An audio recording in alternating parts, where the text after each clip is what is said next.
ठीक है, शुरू करते हैं। तो हमारा टॉपिक ये है, सब बोलो क्या टॉपिक है?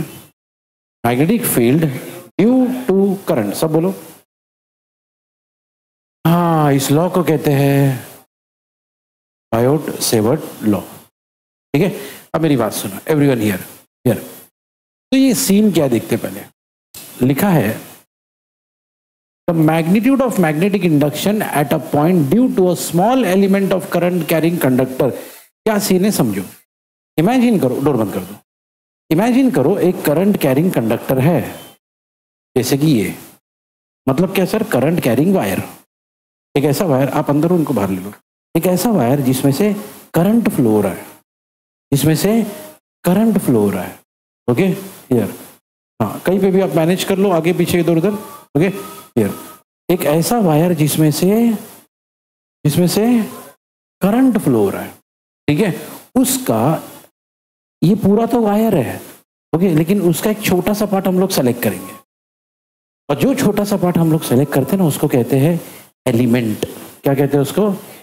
तो वही कह रहा है यहाँ पे कि भाई हमने लिया ये, क्या लिया सब बोलो, मतलब एक वायर जिसमें से करंट फ्लो हो रहा है, उस करंट कैरिंग कंडक्टर में से हमने ये सेलेक्ट किया, क्या बोलो जोर से, यानी छोटा सा पार्ट, जैसे कि यहाँ पे आप डायग्राम में देख सकते हो।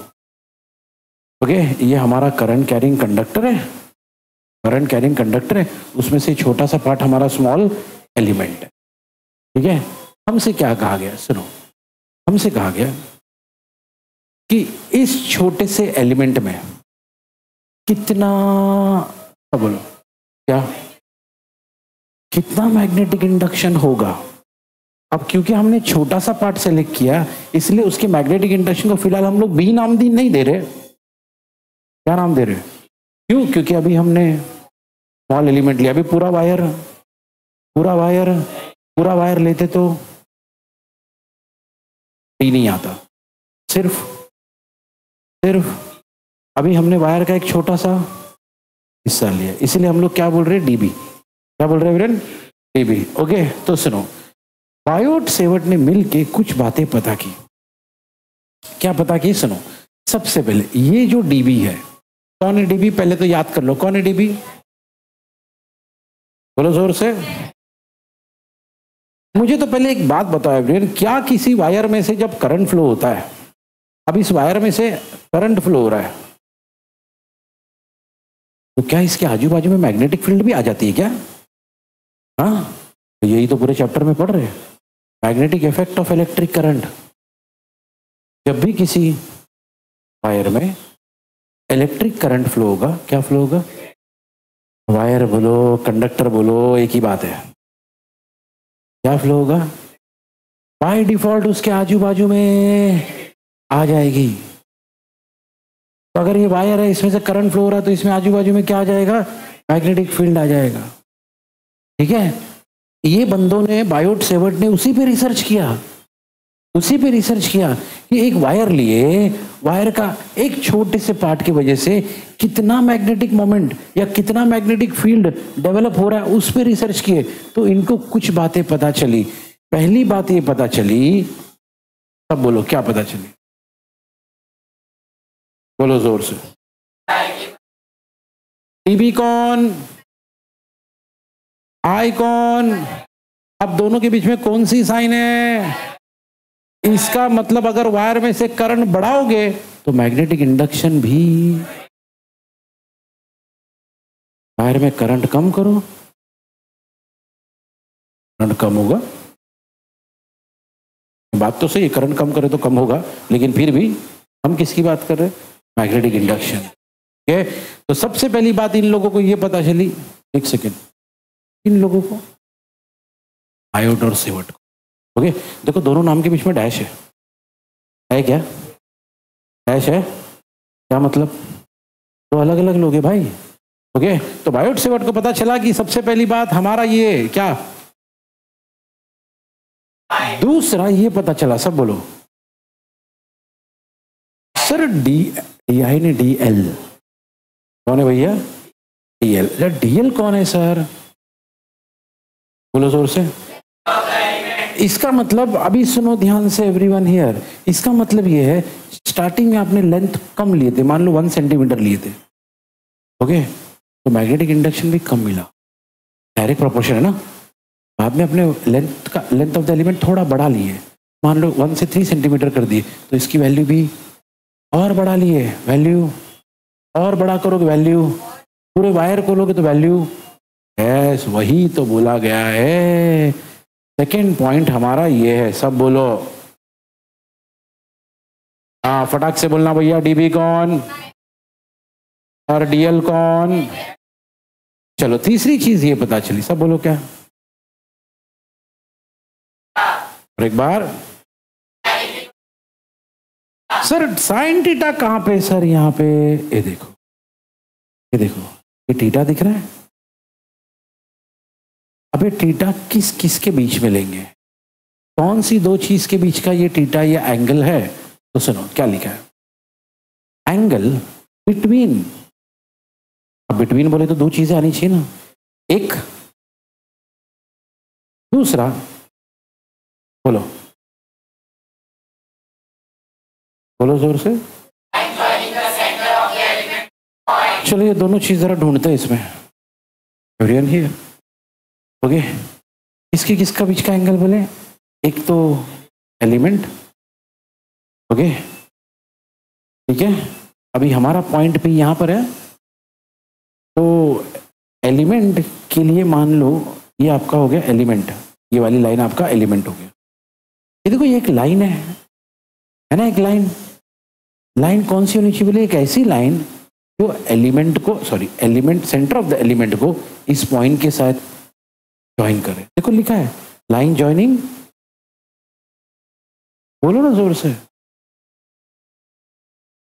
हाँ तो भैया ये जो लाइन है, अभी एग्जैक्टली सेंटर पे तो नहीं है, लेकिन इमेजिन कर लो सेंटर ऑफ द एलिमेंट से लेके पॉइंट तक एक लाइन बनाओ, और ये एलिमेंट पे एक लाइन बनाओ, इन दोनों के बीच का जो एंगल है ना वो है थीटा, वो है थीटा, ठीक है।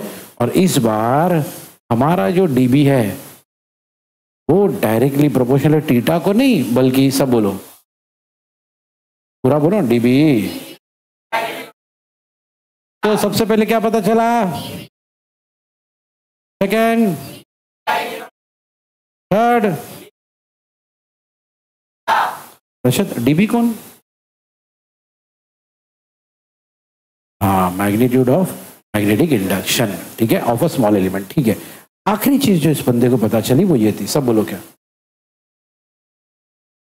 भैया इस बार डायरेक्टली प्रोपोर्शनल नहीं है ना, तो इस बार आपका जो डीबी है वो इनवर्सली प्रोपोर्शनल आर को, आर कौन है सर, डिस्टेंस, आर कौन है सर, कहां से कहां तक का distance, distance of the point from the centre of the element, बताता हूं आर कौन है, सब इधर देखो, ये आर है, यहां से यहां तक का distance, okay, centre of the element और ये पॉइंट, इन दोनों के बीच के डिस्टेंस को हमने नाम दिया है आर, ठीक है। तो भाई इस बार लिखा गया है, सब बोलो क्या लिखा गया है,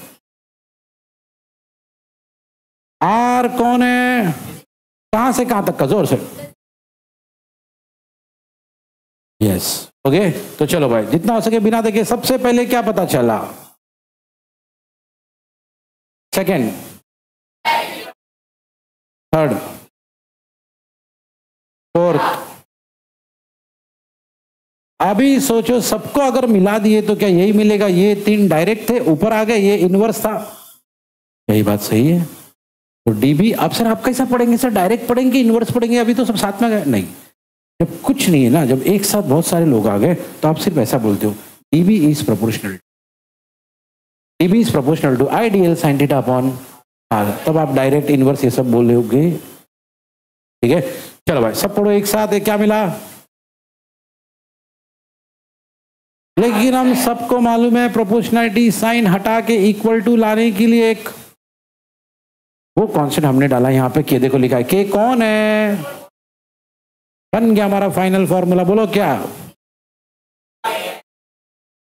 बस यही है फॉर्मूला, किसका, इसका, किसका भैया, बोलो ना जोर से, ठीक है। तो हमने एवरीवन क्या फॉर्मूला का स्टेटमेंट है, आई मीन इस लॉ का क्या स्टेटमेंट है वो देख लिए, देखो ये जो हमने सबसे पहले पढ़े ना इतने सारे पॉइंट, ये इस लॉ का स्टेटमेंट है, और फिर वो सारी चीजें पढ़ने के बाद उस लॉ का एक फॉर्मूला बनाओ।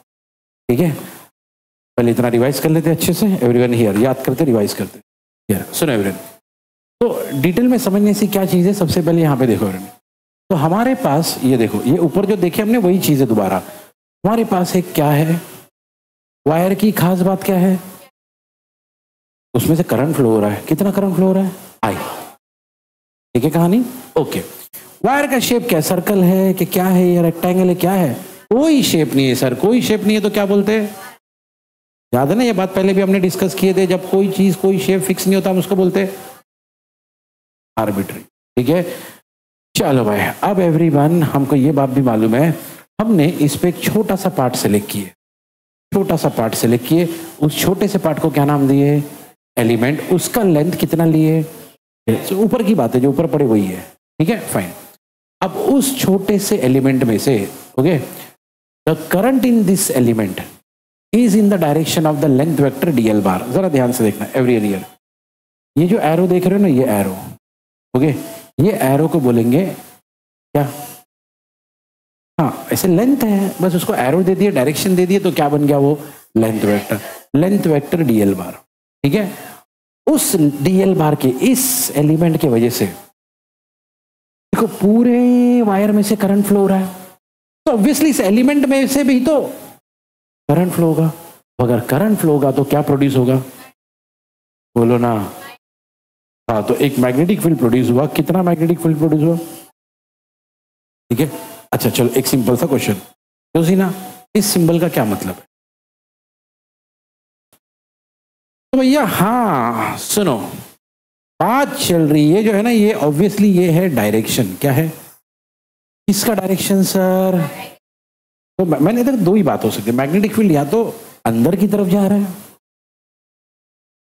हमने पहले डिस्कस कर लिया, अंदर को ये बोलते हैं, क्या बोलते हैं, और ये उसका सिंबल है। वैसे दूसरा क्या होता है, क्या बोलते हैं उसको, outside the plane of the paper. ठीक है, ये out of the plane of the paper, और उसका सिंबल क्या होता है, डॉट। और ये बात हम पहली बार, लेकिन फिर से लिखो, ओके,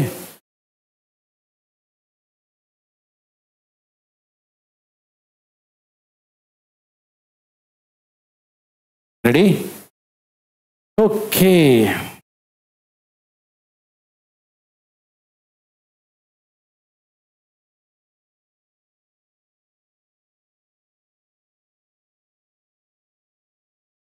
ठीक है, तो सुनो, अब क्या हुआ एवरीवन, अगर आपको याद है लास्ट टाइम हमने ना यहां तक की कहानी प्रूव किए थे, यहां तक की कहानी को समझे थे, तो ना जोर से पढ़ना। बाद में एवरीवन एक्सपेरिमेंट कर करके हमने इस के की वैल्यू फाइंड आउट की, और इस के की वैल्यू हमको मिली इतनी, कितनी, बोलो ना, बोलो बोलो फिर से, हाँ, ये के की वैल्यू म्यू नॉट अपॉन 4 पाई, और इसीलिए हमारा फॉर्मूला ऐसा बन गया, जो ना जोर से,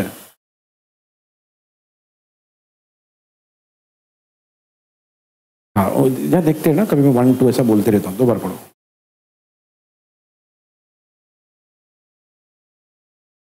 है ना। अभी सुनो मेरी बात ध्यान से एवरीवन, सुनो बहुत अच्छे से, here here here.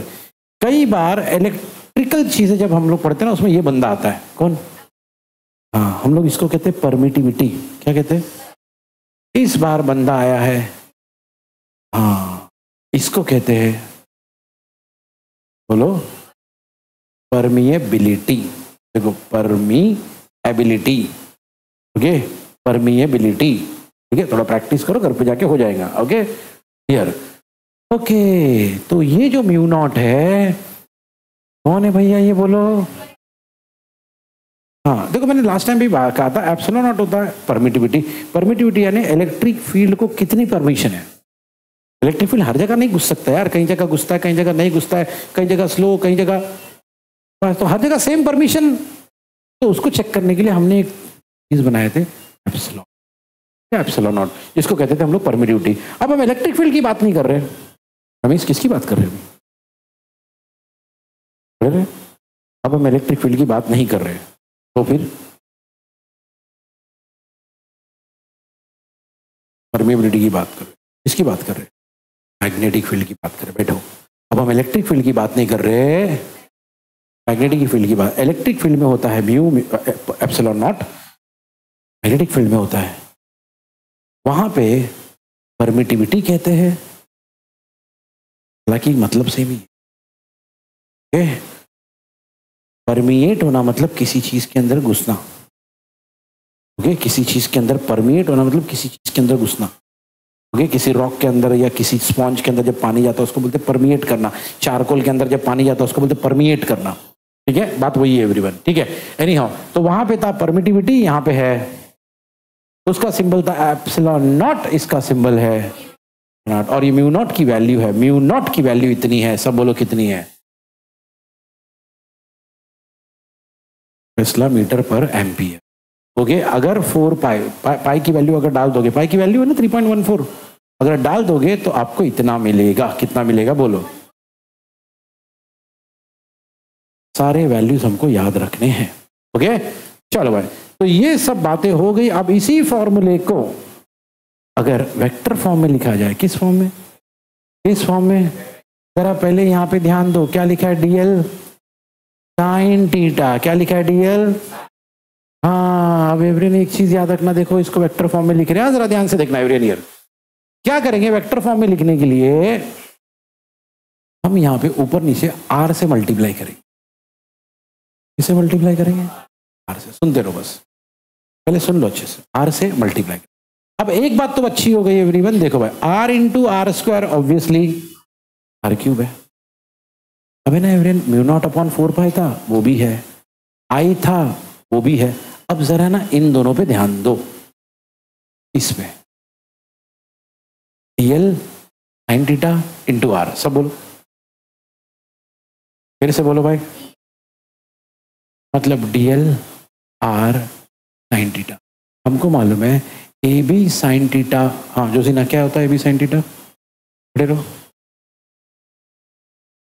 B cos theta, हाँ, A bar cross B bar, oh, okay, finally हो गए, कई सालों की मेहनत के बाद एक बहुत डिफिकल्ट सा फॉर्मूला जिसको हमने पहले कभी नहीं देखा, वो आज इन्होंने बता दिया, जोरदार तालियां इनके लिए, हाँ।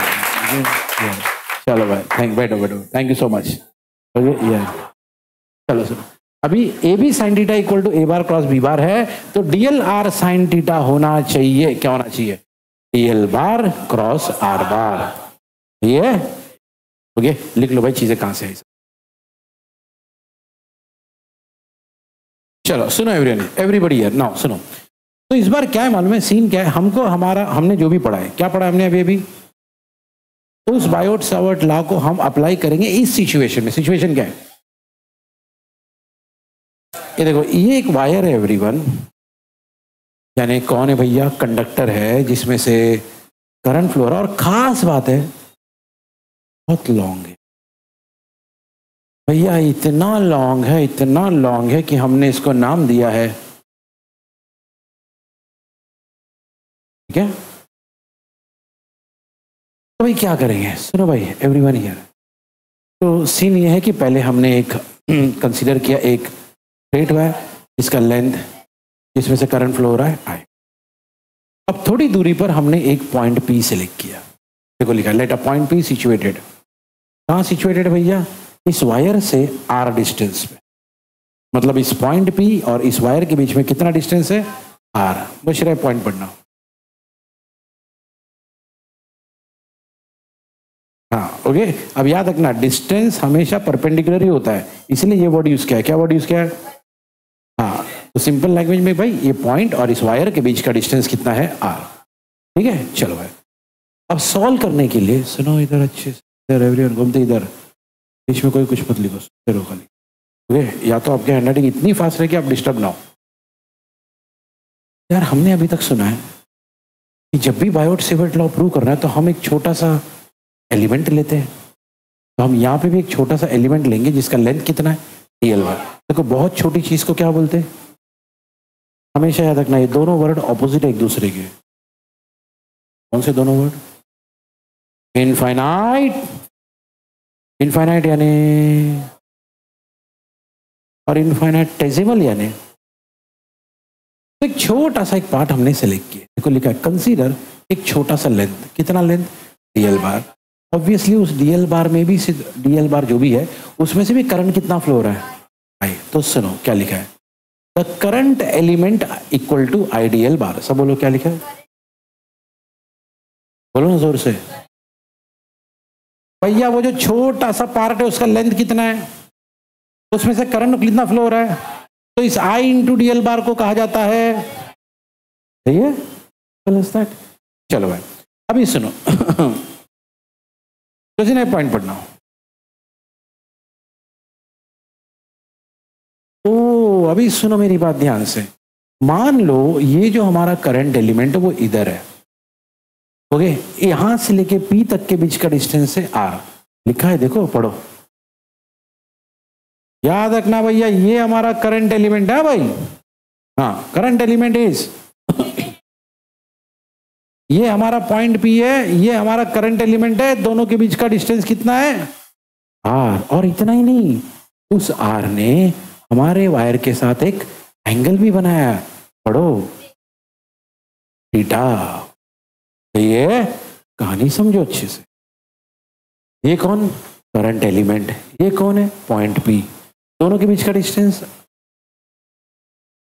और उस वो लाइन ने हमारे वायर के साथ एंगल भी बनाया, कितने का? ठीक है, चलो भाई अब हमको मालूम है, बायोट सेवर्ट ने तो बता के गए कि ऐसा कभी सिचुएशन है तो ये फॉर्मूला यूज करना भाई, पढ़ो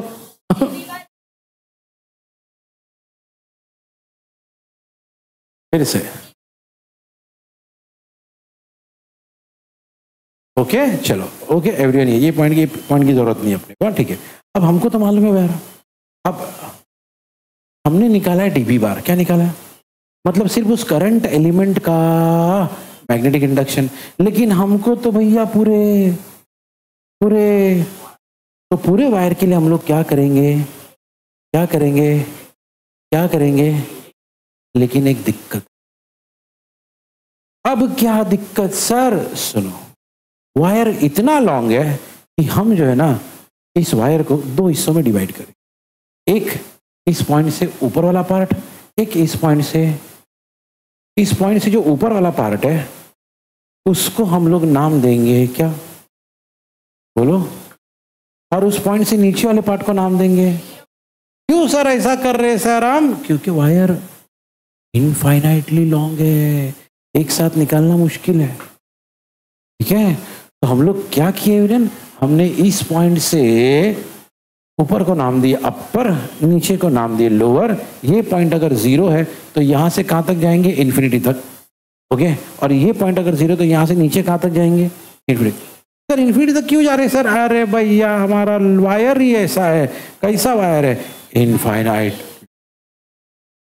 तो यहां से कहा जाएंगे? इन्फिनिटी तक। यहां से कहा जाएंगे? इन्फिनिटी तक। इसीलिए अगर आप देखो ना जब इंटीग्रेशन किए ना, नीचे क्या लिखा है लेकिन ऊपर क्या लिखा है?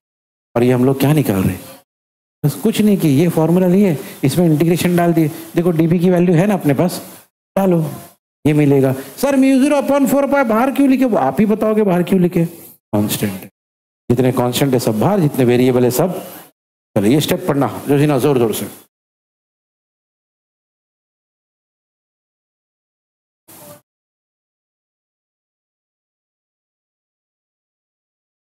लेकिन ये जो आंसर मिलेगा वो सिर्फ किसका मिलेगा? बोलो जोर से। लेकिन ये तो सिर्फ ऊपर का हिस्सा हो गया, नीचे का भी तो हिस्सा है ना। तो सर कैसे करेंगे? देखो एक बात समझ के चलो, जोर जोर से पढ़ना। मतलब जितना इंडक्शन ऊपर होगा, तो अगर ऊपर का मिल गया मतलब नीचे का भी उतना ही है। तो टोटल के लिए क्या करेंगे? अरे जो भी आंसर मिलेगा उसको डबल कर दो। सिंपल है ना एवरीवन? भाई ऊपर का आंसर 10 है, मालूम पड़ गया, तो नीचे का भी आंसर क्या रहेगा? तो या तो 10 + 10 को 20 लिख दो, या तो 10 को ×2 कर दो। हम ×2 कर रहे हैं बस, और क्या कर रहे हैं? सही है, वही खेल हमने यहाँ पे अप्लाई किया है ना। अभी हम लोग क्या करेंगे, क्योंकि हमको मालूम पड़ गया। क्या मालूम पड़ गया? बोलो। ऊपर का बी नीचे का बी इक्वल है। एग्जाम्पल के तौर पे अगर ऊपर का बी 10 है तो नीचे का भी बी, तो दो ऑप्शन है, या तो 10 + 10 करके 20 निकालो, या तो 10 को मल्टीप्लाई बाय 2 करो तो भी, है ना। तो हमने मल्टीप्लाई बाय 2 वाला ऑप्शन सेलेक्ट किया। ओके, पर इतना तो हमको मालूम है कि जब हम मल्टीप्लाई बाय 2 करेंगे तो तब हमको मिलेगा बी। सर बी कौन है सर? उसमें अपर भी आ गया और ये भाई, ये अपने हिसाब से कहानी लिख लो कि क्यों ये सब हुआ है। खुद को समझने वाली लैंग्वेज में लिखो, नहीं तो भूल जाओगे आप एवरीवन। और कॉलेज एवरीवन हियर। तो भाई हमने अभी थोड़ी देर पहले डिस्कस कर लिया कि भाई इसको 2 क्यों डालेंगे, 2 क्यों डाला हमने डिस्कस कर लिया, ठीक है। चलो अब एवरीवन, इंटीग्रेशन ऑफ डीबी जो ऊपर था सेम टू सेम यहाँ पे आएगा। देखो यही था ना इंटीग्रेशन ऑफ डीबी वाला स्टेप। देखो सेम स्टेप है, सेम टू सेम, खाली आगे क्या लग गया, बराबर, क्योंकि हमने ये वाले स्टेप में 2 मल्टीप्लाई किए थे ना। ओके, अलग दोनों स्टेप जोर से।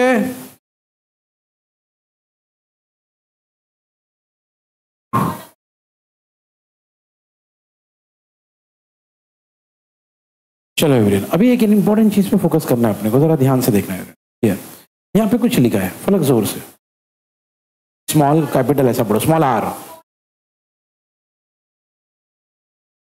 सर ये कहां से आ गया ये सब स्मॉल कैपिटल ये वो? देखो भैया एवरीबॉडी है, ये आपका स्मॉल आर है, ये आपका, और ये मान लो आपका एल है। क्या है? तो ये तो राइट एंगल ट्राइंगल हो गया। अगर राइट एंगल ट्राइंगल हो गया तो 90 डिग्री के सामने वाला हाइपोटेनस। ओके एवरीवन, अच्छा एक चीज, सबसे पहली बात, अगर ये 90 डिग्री है, क्या है, तो कौन सा थ्योरम? Pythagoras theorem. अगर राइट एंगल ट्राइंगल है तो पाइथागोरस थ्योरम कहता है hypotenuse square equal to one side square plus, यानी r square equal to l square plus capital r square. Taking square root करेंगे तो small r equal to l square plus r square. सही है, यही तो step लिखा हुआ है नीचे, ठीक है। अच्छा एक और चीज बता दो, सुन लो, एक और चीज पहले बताया तो, ओके। एक और इंपॉर्टेंट चीज सुनो, बहुत ही इंपॉर्टेंट। अगर ये थीटा है, ध्यान से सुनो, अगर ये, तो ये कितना होगा? हाँ गुमती, ट्रिग्नोमेट्री पढ़ रहे हो ना आजकल, पाई माइनस, ओके। अनस बैठो, ओके। अगर वो थीटा है तो ये क्या होगा? क्यों सर? अरे देखो यार, ये पूरा कितना होगा? 180। कितना होगा? 180 मतलब क्या होता है? पाई। अब आप ही सोचो, कॉमन सेंस, अगर भैया ये पूरा पाई है, उसमें से ये हिस्सा क्या है? अरे ये पूरा पाई है, ये हिस्सा बोलो पूरा, ये हिस्सा, तो बचा कितना? पाई में से थीटा को माइनस कर दो, सही है, ओके। अब एक इंपॉर्टेंट चीज सुनो, हमको मालूम है एक फेमस फॉर्मूला। क्या है sir famous formula? Sign theta होता है ऑपोजिट अपॉन हाइपोटेनस, मालूम है ना? सब बोलो, मेरे को पहले कंप्लीट करने तो बाद में लिखो, नहीं तो ना ये ना तो वो, कुछ नहीं हो पाएगा। अच्छा तो इंग्लिश में बताओ मैंने क्या बताया, इंग्लिश में बोल, इंग्लिश में उसको एवरीवन ईयर, ठीक है ईयर। सुनो यहाँ पे, हमारा थीटा नहीं है भाई, हमारा क्या है? Pi minus theta. तो sine pi minus theta is equal to, opposite में कौन है? Capital R. ऑपोजिट मतलब सामने वाला ना, ओके। तो इसके ऑपोजिट में कौन है? Capital R. और हाइपोटेनस कौन है? जो ना स्टेप पढ़ना जोर जोर से।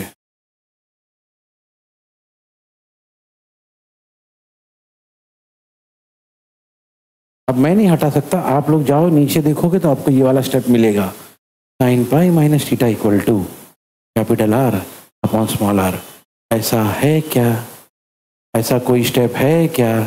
नीचे देखो, मैं आपको बताता, एकदम लास्ट लाइन में बीच में लिखा होगा। अभी भी नहीं मिला? मिला कि नहीं मिला? ऐसा कोई है? सर मेरे बुक में तो ऐसा कुछ है ही नहीं। है ना सबके बुक में? ओके, तो भाई दोनों चीज का रीजन लिख लो, आता कहां से। बैठो, चलो भाई सुनो यहाँ पे, एवरीबडी हियर। हाँ पलक, ये स्टेप और ये स्टेप जोर जोर से।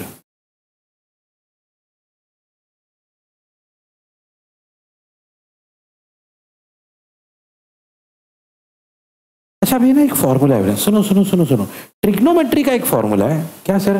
Sign pi minus theta equal to sine theta होता है। तो ये करने की क्या जरूरत थी? क्योंकि हमारे स्टेप में साइन पाई माइनस थीटा नहीं है भैया, sign pi minus theta sine theta होता है। मतलब साइन थीटा की जगह पे हम लोग उसकी ये जो वैल्यू बनाए ना, ये हम वहां पे यूज कर सकते। एक चीज और, जो ना स्टेप पढ़ना जोर जोर से।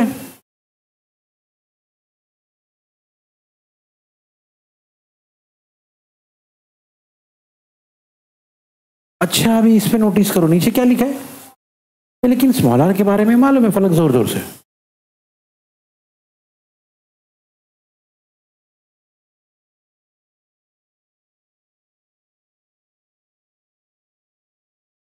बस स्मॉल आर की जगह पे ये डाल देंगे तो अल्टीमेटली हमको मिलेगा फलक, डायरेक्ट ये पढ़ना। चलो अभी एक चीज है ना, सोचना है अपने को ध्यान से, सब इधर देखना, भी इंपॉर्टेंट स्टेप है और आपको कुछ चीजें अब सोचनी भी और याद भी रखनी। देखो यहाँ पे लिखा है साइन थीटा, साइन थीटा की वैल्यू हमारे पास तैयार है, इसको उठा के यहाँ डाल देंगे। यहाँ पे लिखा है आर स्क्वायर, क्या लिखा है? आर की वैल्यू हमारे पास रेडी है, इसको स्क्वायर करके यहाँ डाल देंगे। स्क्वायर करेंगे तो रूट हट जाएगा। तो अब इमेजिन करो क्या आएगा यहाँ जो स्टेप है उसमें ये वैल्यू और ये वैल्यू अगर आपने डाल दिए, think think think think think think, क्या यही आएगा? फलक जोर जोर से।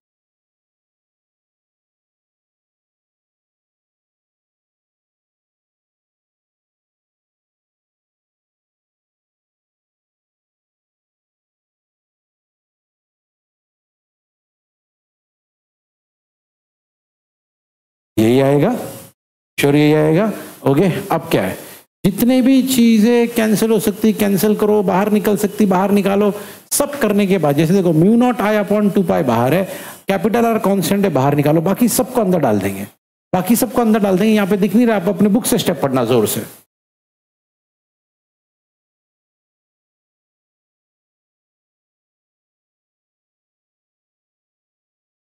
Raise to 3/2, sir raise to 3/2 कैसे है? कॉमन सेंस, दोनों सेम टर्म है ना, एक के पावर में कुछ नहीं मतलब 1 है, दूसरे के पावर में रूट है।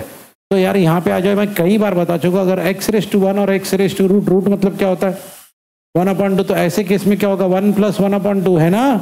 ओके अब ये 2 इधर जाएगा तो क्या होगा? x रेज टू 2 + 1/2 यानी x रेज टू, यही लिखा है आपके बुक में राइट। फिर से पढ़ना भाई, b =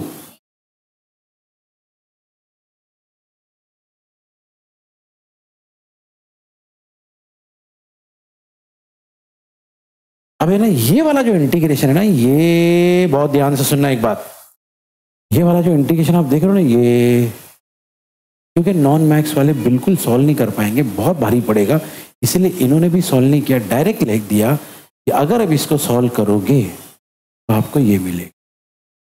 क्या मिलेगा? डायरेक्ट आप भी लिख सकते हो, सॉल्व करने की जरूरत नहीं, तो इसका इंटीग्रेशन करोगे ये मिलेगा। ठीक है, अब इसके आगे एक आर कैंसिल, ऊपर बचेगा म्यू नॉट आई, नीचे बचेगा 2 पाई आर, तो b = mu naught I upon 2 pi R. ये हमारा फाइनल आंसर है। किसके लिए ये आंसर है भाई? ये हमारा फाइनल आंसर है। ठीक है, याद रखना वो इंटीग्रेशन एवरीवन मैक्स वाले तो कर लेंगे, मैं आपको बताता हूँ, इससे थोड़ा नीचे जाओगे उसको सॉल्व करके दिया भी है, मैक्स वाले समझ भी लेंगे। नॉन मैक्स वालों एवरीवन डायरेक्ट खाली आंसर याद रखना, करना तो सबको वही है, लेकिन मैक्स वाले समझ लेंगे एटलीस्ट नीचे आके, हाँ ये आ रहा है करके। नॉन मैक्स वालों खाली याद रखो, उसके बदले ये लिख देने 1/r², कैंसिल करो, फाइनल आंसर आप। ठीक है, चलो एवरीवन हियर,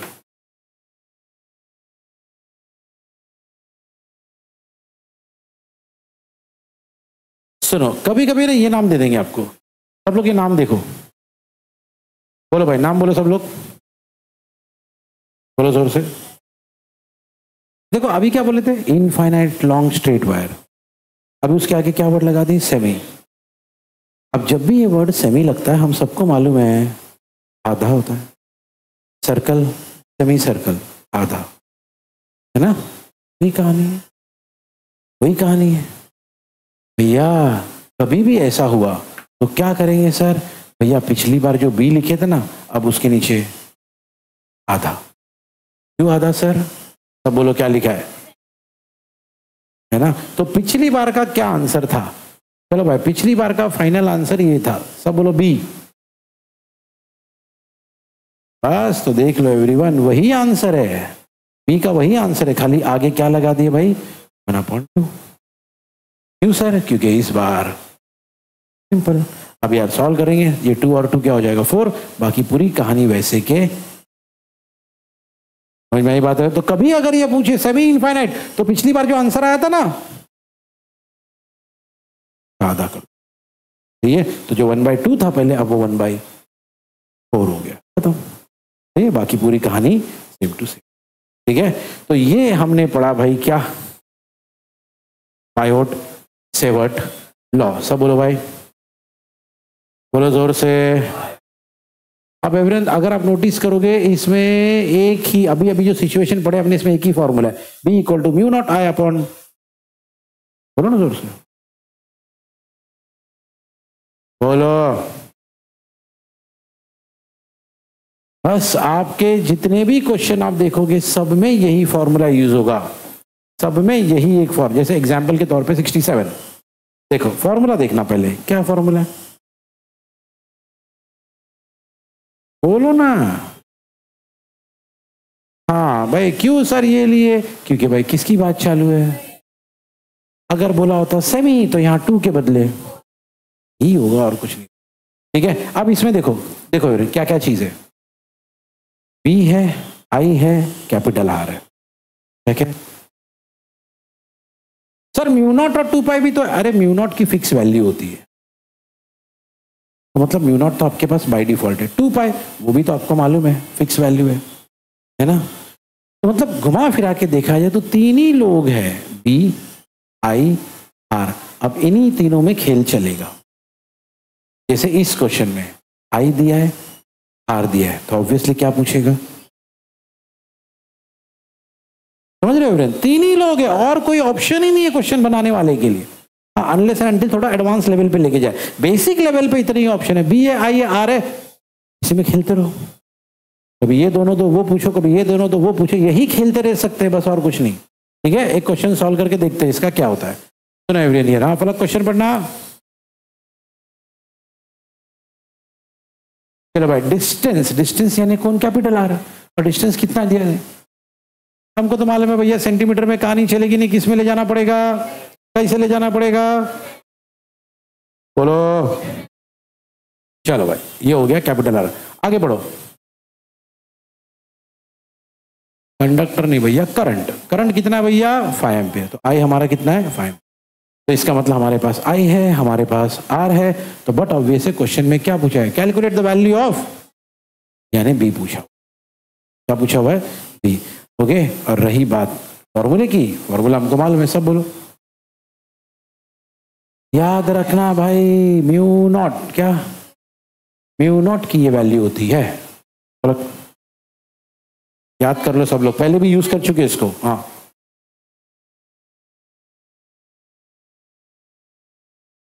वेबर, वेबर वॉब वॉब वेबर, WEBER होता है ये, WEBER वेबर बोलते हैं उसको, पढ़ो।